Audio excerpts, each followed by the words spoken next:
Hello, this is Gary Schnitke, and this is a 5-minute FarmDoc Daily dealing with commodity title choices and payments expectations.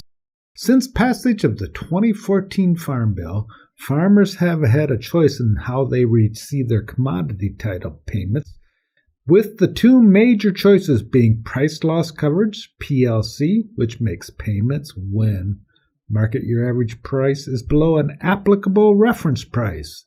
The other is ARC County, Agricultural Risk Coverage at the county level, ARC County, which pays when harvest revenue is below 86% of a revenue. As we look at how farmers made those decisions, and they did vary across program crops, one of the easiest ways to look at those decisions is to look at the relationship between the reference price, which determines payments under PLC, and 86% of the benchmark price, which goes into ARC County guarantee. 86% of the benchmark price, if that is equal to the reference price, lower prices have to happen before there's a payment under both, and ARC County's yield does not fall. So those two, if they equal each other, are roughly the two programs have roughly the same chance of making payments. If 86% of the benchmark price is above the reference price, ARC County has a higher chance of payment, and vice versa. As we look at across the program crops, this relationship explains much of the difference. And we'll start here with soybeans, which has never had a market year average price below the reference price, so PLC has not made a payment, and in most years, 86% of the ARC County benchmark price has been above the applicable reference price. We can see that under the 2014 Farm Bill, 96% of the acres were enrolled in ARC County. That came down a bit under the 2019 program under initial years as the 86% dipped below the reference price, but then in recent years we again have had a high percentage of acres in ARC County. Corn is sort of a swing crop. Sometimes 86% of ARC County benchmark price is above the effective reference price, which happened when the 2014 Farm Bill was signed up for, which applied to all years up till 2019. 93% of the acres went into ARC County.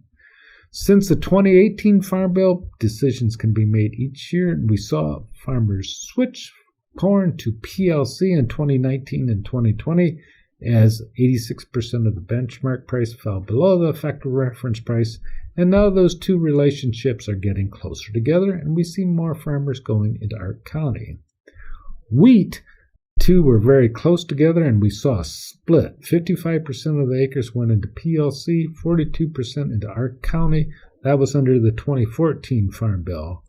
We've seen a switch back to PLC because we had low prices and 86% of the reference price was below the effective reference price. We've seen that move back to ARC County as prices have risen. Seed cotton came into existence in 2018, and 86% of the benchmark price has been below the statutory reference price. 99% of the acres went into PLC in 2019 and 2022. We've seen a slight movement towards ARC County in more recent years as prices have increased.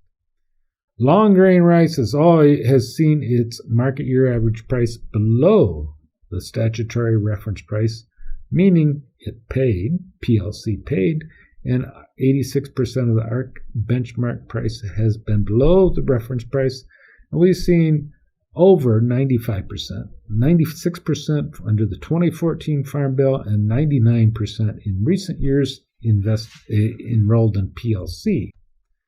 Peanuts has paid every year under PLC because the market year average price has been below the statutory reference price, and CBO projections project that forward. As a result, we have a high enrollment in PLC.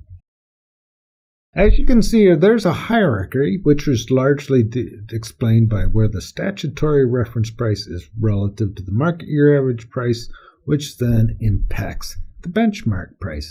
Peanuts and rice are in PLC, cotton leans towards PLC, corn and wheat can swing, and soybeans are county.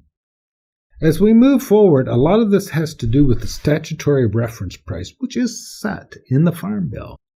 And as debate continues on the Farm Bill, the statutory reference price could come into focus. If we increase the statutory reference price, that will make payments higher for those crops that have had higher payments in the past, peanuts and rice, and won't help much soybeans. You can read more about this in the FarmDoc Daily, linked in the video description.